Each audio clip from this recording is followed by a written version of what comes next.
ये है मारुति की बलिनो एंड ये दूसरी तरफ यहाँ पे टोयोटा की ग्लांजा।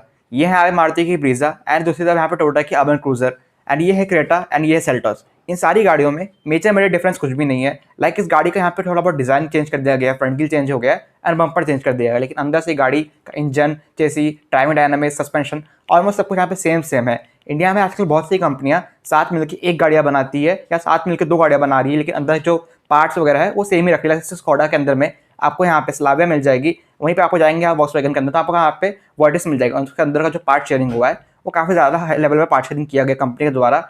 अब बात करते हैं यहाँ पे ऐसा कंपनियाँ आजकल गाड़ियाँ मिलकर साथ में क्यों बना रही है। प्लस यहाँ पे जब से यहाँ पे टोयोटा और मारुति का यहाँ पे जॉइंट वेंचर हुआ है तो लोग इसको कुछ खास पसंद क्यों नहीं कर रहे हैं, इसी बारे में आज आपको बताने वाला हूँ डिटेल एनालिसिस के अंदर में।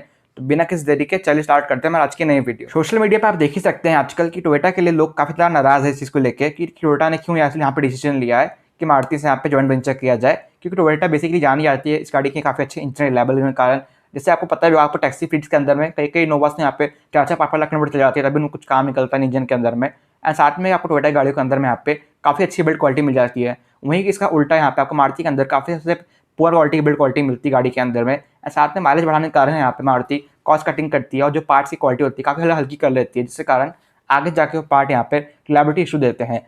एंड अब भले ऑनलाइन लोग कुछ भी बुराई करें टोयोटा के बारे में या टोयोटा को सजेस्ट करें कि आपने यहाँ पर गलत डिसीजन लिया है, पर टोयोटा ने एक बार यहाँ पे स्टेटमेंट जारी किया था कि जब से वो यहाँ पे मारुति की रीबैच गाड़ियाँ बेच रहे हैं लाइक ग्लांजा, एल्मा क्रूजर, उनकी उस गाड़ी से ऑलमोस्ट यहाँ पे 40-50% सेल्स टोयोटा की अकेला ये दो गाड़ियाँ लेकर आ रही है। तो एज एन कंपनी यहाँ पे टोयोटा को फायदा ही हो रहा है जब से इन लोगों ने मारुति की रीबैच गाड़ियाँ बेचना स्टार्ट करी है। जैसा कि मैंने आपको बताया यहाँ पे मारुति की रीबैच गाड़ी बेचने के कारण टोयोटा की सेल्स यहाँ पे 40-50% इंक्रीज हो चुकी थी। लेकिन यहाँ पे एक ट्विस्ट था, क्योंकि आपका यहाँ पे टोयोटा कंपनी का ज़्यादा प्रॉफिट बन नहीं पा रहा था क्योंकि वो किसी की रीबैच गाड़ी बेच रही थी। आपको आप समझाता हूँ एग्जाम्पल से, आपकी यहाँ पे सोप की कंपनी एबीसी नाम की, लेकिन आप यहाँ पे सोप मैन्युफैक्चर नहीं करते हैं, आप कोई लोकल वेंडर सोप मैन्युफैक्चर करवा के सिर्फ अपना बैजिंग लगा के बेचते हैं। तो इस जगह पे मैक्सिमम प्रॉफिट होगा जो सोप मेकर का होगा, ना ही कि यहाँ पे बैजिंग लगाने वाले का होगा। जिसके कारण यहाँ पे कंपनी का ज़्यादा प्रॉफिट नहीं हो पा रहा है। पर आपको क्या लगता है टोयोटा यहाँ पे केपेबल नहीं है कि वो अपनी स्मॉल सेगमेंट कोई सी कार लॉन्च करे? जैसे बाहर कंट्री वगैरह में टोयोटा की सारी गाड़ियाँ आती है दुबई वगैरह के अंदर में, टोयोटा केपेबल नहीं है कि अपनी गाड़ी यहाँ पे लॉन्च करे? नहीं, ऐसी कोई बात नहीं, टोयोटा केपेबल नहीं है। अब चलिए जब बताता हूँ आपको ये रीजंस कि टोयोटा यहाँ पे इंडिया के अंदर खुद की गाड़ी लॉन्च क्यों नहीं कर रहा है एंड क्यों टोयोटा ने यहाँ पे सुजुकी के साथ में जॉइंट वेंचर पूरे ऑल ओवर वर्ल्ड के अंदर में किया है। इंडिया के अंदर में जब भी कोई गाड़ी लॉन्च होती है एंड आप उस गाड़ी को परचेस करना चाहते हो ऑन रोड प्राइस पे करके, तो आप जो प्राइस पे करते हो ऑन रोड वाला उसके अंदर में यहाँ पे 50 से 60% प्राइस आप गाड़ी का सब टैक्स पे करते हो जो डायरेक्ट गवर्नमेंट को जाता है। इसमें कंपनी का यहाँ पे कोई प्रॉफिट नहीं बन पाता है। एंड जब कंपनी यहाँ पे पूरी गाड़ी स्क्रैच से नया गाड़ी पूरी बनाएगी, लाइक जीरो से स्टार्ट कर गाड़ी पर कंप्लीट बनाएगी, उसमें यहाँ पे R&D कॉस्ट काफ़ी ज़्यादा ऑलरेडी हाई हो जाती है गाड़ी के अंदर में, और प्लस आपको यहाँ पे टैक्स बचाने के लिए कुछ जगह पे कॉस्ट कटिंग करनी पड़ती है। तो यहाँ पे कंपनीज ने डिसाइड किया कि यहाँ पे चलिए हम कुछ कंपनी साथ में मिलकर गाड़ियाँ बनाते हैं ताकि एटलीस्ट हमारे यहाँ पे R&D कॉस्ट कम हो सके, ताकि हमारा प्रॉफिट ज़्यादा से ज़्यादा बढ़ सके। एंड आपको समझना होगा कि टोयोटा यहाँ पे क्यों अपनी गाड़ी लॉन्च नहीं कर रहा है इंडिया में, तो उसके लिए आपको पहले उनकी हिस्ट्री को समझना पड़ेगा।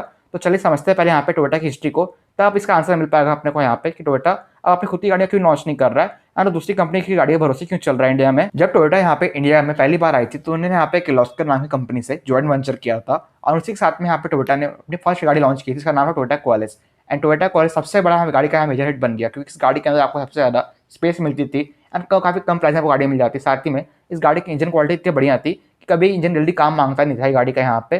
साथ में इस गाड़ी की सर्विस क्वालिटी थी वो भी इतनी शानदार थी यहाँ पे कि ऐसी सर्विस क्वालिटी यहाँ पे ऑल ओवर इंडिया के अंदर में कोई भी कंपनी प्रोवाइड नहीं करा पा रही थी। एंड उसी के जस्ट बाद यहाँ पे टोयोटा ने लॉन्च किया इनोवा, जो यहाँ पे क्वालिस का सक्सेसर था। उसी के बाद में यहाँ पे इनोवा ने यहाँ पे जो क्वालिस था उसका सेल्स कम कर दी, तो यहाँ पे क्वालिस को बंद कर दिया गया। इनोवा का भी सेम ऐसा ही हाल था, काफ़ी अच्छी बिक्री थी इनोवा यहाँ पे। उसके बाद यहाँ पे लॉन्च हुई कोरला। कोरला भी काफ़ी अच्छी सेल्स लाने लग गए उस टाइम के साथ देखा जाए। मतलब आज तो कोरला सेल्स ऑलरेडी कम हो चुकी है क्योंकि आजकल के लोग यहाँ पे जहाँ पे एसयूवी सेगमेंट परचेस करना स्टार्ट कर दिए हैं, तो वहाँ पे आजकल की तो कोरला सेल्स कम हो गई, इसके कारण यहाँ पे कोरला को डिसकंटिन्यू कर दिया गया इंडिया के अंदर में। सो इस सबको देखने के बाद यहाँ पे टोयोटा ने यहाँ पे दो गाड़ियाँ लॉन्च करी इंडिया के अंदर में, एक थी इटियोस और एक थी इटियोस लीवा। ये दोनों गाड़ियाँ का यहाँ सबसे बड़ा डिमेरिट ये था कि इस गाड़ी की जो डिज़ाइन था एक्सटर्नल डिज़ाइन वो काफ़ी लोगों को ज़्यादा पसंद नहीं आया था ज़्यादा। एंड प्लस इंटीरियर से आपको जो फीचर्स मिल रहे थे वो भी कुछ इतने खास नहीं थे। लाइक सेगमेंट में आपको यहाँ पे कम प्राइस में काफ़ी अच्छे फीचर्स मिल जा रहे थे, जिसके कारण इस गाड़ी के यहाँ पे लोग ज़्यादा डिमांड रख नहीं पाए मार्केट में। प्लस इस गाड़ी के यहाँ पे सबसे बड़ा डिमेरिट क्या हो गया कि गाड़ी यहाँ पे टैक्सी में उसको काफ़ी ज़्यादा पसंद आने लग गई। इसका रीज़न यहाँ पे ये था क्योंकि जैसे टोयोटा गाड़ी है तो यहाँ पे इंजन काफ़ी ज़्यादा रिलायबल मिल रहा था टोयोटा का आपको यहाँ पे, प्लस साथ ही में इस गाड़ी की सर्विस कॉस्ट भी काफ़ी ज़्यादा कम थी। तो इस गाड़ी को यहाँ पे टैक्सी ओनर्स काफ़ी ज़्यादा परचेज करने लग गए। लाइक फॉर एग्जांपल देख सकते हैं, जैसे पहले यहाँ पे मारुति की अर्टिगा आती थी जो कुछ कस्टमर्स को लगता था कि ये सिर्फ टैक्सी गाड़ी है, तो इसलिए लोग कई बार अर्टिगा को ड्रॉप कर देते थे खरीदने के लिए। वहीं पे इसलिए यहाँ पे जब से मारुति ने यहाँ पे सेपरेटली एक्सेल को लॉन्च किया है, तो जो लोग को लगता है ये टैक्सी गाड़ी हम खरीदेंगे नहीं, तो वहाँ जाकर वो एक्सेल को परचेज कर लेते हैं। भले अंदर से पूरी गाड़ी ऑलमोस्ट सेम टू सेम हो, लेकिन यहाँ पे लोगों की मेंटलिटी खेलते हुए मारुति ने यहाँ पे 2 गाड़ियाँ सेम सेम लॉन्च कर दी। जहाँ पे इंडिया के अंदर में ज़्यादातर यहाँ पे लोग ऑटो में ट्रैवल करते हैं, तो ज़्यादा लोग टू व्हीलर से ट्रैवल करते हैं। वहाँ पे इंडिया में टैक्सी ओनर्स इतने ज़्यादा नहीं थे, जिसके कारण इस गाड़ी की सेल्स कम होती रही एंड एट द लास्ट आके टोयोटा को इस गाड़ी को यहाँ पे बंद करना पड़ा। फिर टोयोटा ने सोचा कि क्यों ना हम यहाँ पे इसी सेगमेंट अपने पैर जमाए, तो उन्होंने यहाँ पे लॉन्च करी Toyota Yaris. And Toyota Yaris उस समय कैसी गाड़ी थी, वो स्टार्टिंग में लॉन्च हुई थी तो उसकी प्राइस थोड़ी भली हाई थी इस जगह पे, लेकिन आपको टोयोटा यारिस के अंदर बेस मॉडल से 6 एयरबैग्स मिल जाते थे, जहाँ पे कुछ कंपनियां 1 एयरबैग गाड़ी में दे रही थी। लाइक सेकंड टॉप मॉडल में आपको यहाँ पे 1 एयरबैग तक नहीं मिल रहा था, लेकिन स्टार्टिंग के मॉडल में आपको यहाँ पे 6 एयरबैग मिल रहा था, जो बाद में डिसकंटिन्यू होकर आपको बेस मॉडल में मिलने लगे थे 4 एयरबैग्स। तभी 4 एयरबैग देना गाड़ी के अंदर में काफ़ी ज़्यादा बड़ी बात थी यहाँ पे। लेकिन वही हुआ इस गाड़ी के साथ में यहाँ पे, कि इस गाड़ी को यहाँ पे लोगों ने इतना पसंद नहीं किया, गाड़ी का डिज़ाइन काफ़ी ज़्यादा अच्छा नहीं था। जहाँ पे लोग वरना का डिज़ाइन काफ़ी ज़्यादा पसंद कर रहे थे, तो वहाँ पे इस गाड़ी को लोगों ने बहुत कम परचेस किया एंड फिर यहाँ पे टोयोटा यारिस फेल हो गई एंड उसको बंद करना पड़ गया। एंड धीरे धीरे समय आता गया एंड कोला अल्टिस मार्केट में फेल होती गई। एंड उस जगह पे क्योंकि आजकल का ज़माना आ गया है जहाँ पे लोग एसयूवी गाड़ी बहुत ज़्यादा पसंद करने लग गए, तो वहाँ पे टोयोटा की कोला अल्टिस भी यहाँ पे बंद हो गई गाड़ी के अंदर में।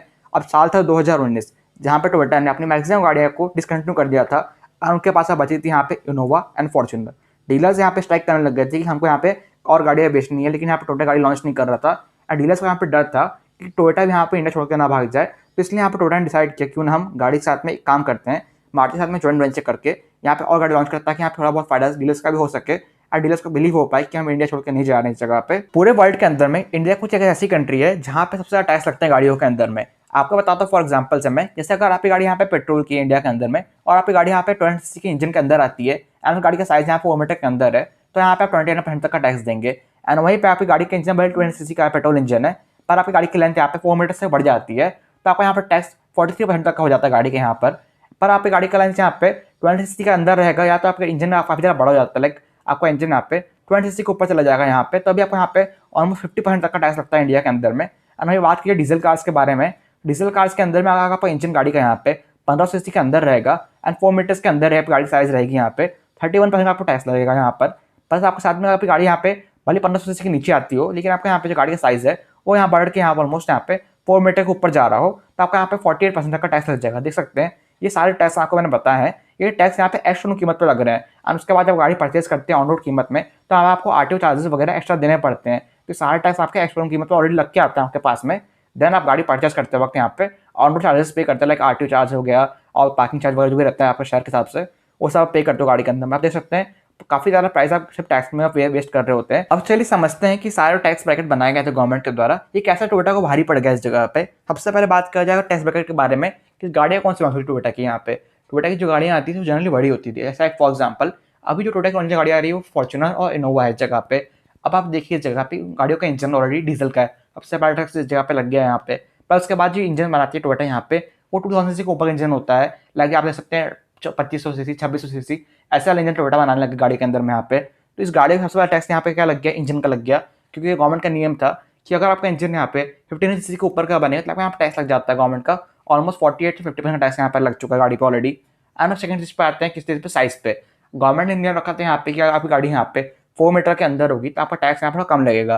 पर यहाँ पे जो गाड़ियाँ बनाती है लाइक हाइलैक्स आ रही है, फॉर्च्यूनर आ रही है, इनोवा आ रही है, ये ऑलरेडी 4 मीटर से ऊपर है और जैसे हाइलैक्स वगैरह तो ऑलमोस्ट 5 मीटर तक जा रही है, तो यहाँ पे टैक्स ब्रैकेट और बढ़ चुका है। तो यहाँ पे आपको ऑलमोस्ट 50% टैक्स और पे करना पड़ेगा गाड़ी के ऊपर, क्योंकि आपकी गाड़ी का साइज और ज़्यादा बढ़ चुका है इस जगह पे। तो टोयोटा के सारे सिनेरियोज यहाँ पे उल्टे हो गए थे।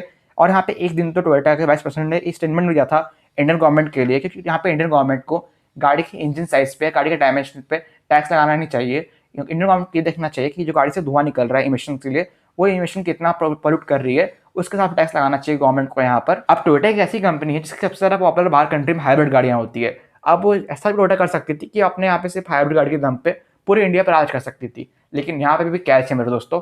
कैच सबसे बड़ा यहाँ पे ये आ जाता है क्योंकि टोयोटा की जो हाइब्रिड गाड़ियाँ आती है और जो टेक्नोलॉजी है वो भले सबको ये टोयोटा बांटता है, लाइक BMW वगैरह में भी जो आती थी पहले i8 वगैरह, वो हाइब्रिड टेक्नोलॉजी इसी से ली गई थी टोयोटा से।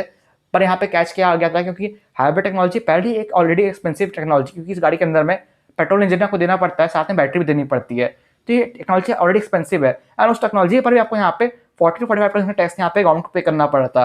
लाइक पहले जो गाड़ी टेक्नोलॉजी महंगी है उस पर आप यहाँ पर 45% टैक्स पहले पे कर रहे हो, तो टेक्नोलॉजी और ज़्यादा महंगी रहती है। इसका फॉर एग्जाम्पल ये है, जैसे आप देखते हैं कैमरी वगैरह कितनी ज़्यादा महंगी आती है कैमरी, मतलब 50-60 लाख की कैमरी आती है। इसका मेन रीज़न ये हो कि कैमरी यहाँ पे हाइब्रिड कार है, इसके कारण इसका प्राइस बहुत ज़्यादा हो गया कैमरी का यहाँ पे। अब ये तो सारे टैक्सेस थे जो टोयोटा की गाड़ी पे लगे रहते हैं। उसके बाद यहाँ पे टोयोटा को फेलियर भी मिला, उनकी लाइक यारिस वगैरह हो गई, इटियोस लीवा हो गई, ये सब गाड़ियाँ बंद हुई, इसके कारण टोयोटा को काफ़ी ज़्यादा बड़ा फेलियर मिला। इसके बाद टोयोटा ने डिसाइड किया यहाँ पे कि अगर उसको स्मॉल सेगमेंट में आना है तो खुद से कोई गाड़ी लॉन्च नहीं करेगा। फिर उन्होंने तलाश की कि ऐसी कौन सी कंपनी है जो स्मॉल सेगमेंट में किंग है, और वो किंग आपको पता है कौन सी, मारुति। मारुति के इंडिया में ऑलमोस्ट 50% का यहाँ पे स्टेक्स है, तो यहाँ पे मारुति के साथ में इन लोगों ने जॉइंट वेंचर किया। एंड डील में ये बात यहाँ पे ये रखी गई ग्लोबल डील के अंदर में कि जहाँ पे टोयोटा है वो गाड़ी के आपको हाइब्रिड सिस्टम और इंजन प्रोवाइड कराएगा मारुति को। एंड मारुति टोयोटा को गाड़ी का यहाँ पे डिजाइन, चेसी और गाड़ी के आउटर स्ट्रक्चर वगैरह चीज़ें टोयोटा को प्रोवाइड कराएगी कंपनी।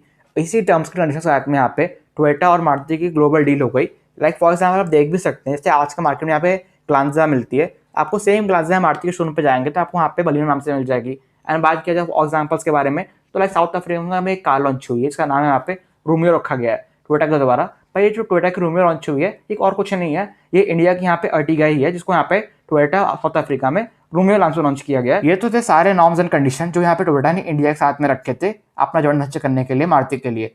पर बताता हूँ थोड़ा कैच यहाँ पे क्या आ गया। सबसे बड़ा कैच यहाँ पे इस जगह पे आ गया जब यहाँ पे टोयोटा ने जॉइंट वेंचर किया था मारुति के लिए, एंड जब उन्होंने जॉइंट वेंचर किया स्पेसिफिकली यूरोप के लिए, तो वहाँ पे इन्होंने एक चेंज लिखा स्टेटमेंट में। वहाँ पे इन्हें स्टेटमेंट साफ साफ लिखा कि हम यहाँ पे से मारुति के इंजन को इस तरह से सब हेल्प लेंगे जो हमारे गाड़ी के यहाँ पे इंजन की होता है, लाइक रिफाइनमेंट वगैरह हो गया या इंजन से कैसे माइलेज निकालना होता है, वो मारुति चीज में एक्सपर्ट है। लाइक स्मॉल कार वगैरह में मारुति के इंजन काफ़ी अच्छे माइलेज निकाल लेते हैं और काफ़ी रिफाइंड रहते हैं, तो वो सारी टेक्नोलॉजी हम यहाँ पे मारुति से लेंगे।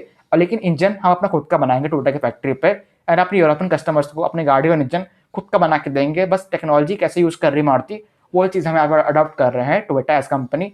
अब आप देख के देखिए कितना बड़ा ये कॉन्फ्लिक्ट हो गया इस जगह पे कि जहाँ पे आप इंडियन कस्टमर्स को यहाँ पे काफ़ी अच्छी सर्विस प्रोवाइड करा रहे हो, लेकिन आप गाड़ी की इंजन क्वालिटी से मारुति वाले आपको पता है इस जगह पे कि मारुति के इंजन की क्वालिटी अच्छी रहती है, लेकिन आप उनके लेवल की चीज़ें नहीं हो पाती है टोयोटा के लेवल की। तो इसलिए आप इंडियन मार्केट को यहाँ पे नॉर्मल इंजन प्रोवाइड करा रहे हो, लेकिन आप जो यूरोपियन मार्केट आपको पता है सबसे ज़्यादा गाड़ी आपके यहाँ पे यूरोपियन मार्केट में बिकती है, तो उनके लिए आप यहाँ पे सेपरेट इंजन बना रहे हो। तो आप एज ए कस्टमर यहाँ पर आपके साथ धोखा ये हो रहा है कि यहाँ पे आपको एक कंपनी आपको सेम प्राइस के अंदर में दूसरा इंजन प्रोवाइड करके दे रही गाड़ी के अंदर में जो थोड़ा नॉर्मल क्वालिटी का है और अच्छी क्वालिटी का इंजन यहाँ पे टोयोटा अपने यूरोपियन मार्केट के लिए प्रोवाइड करा रही है।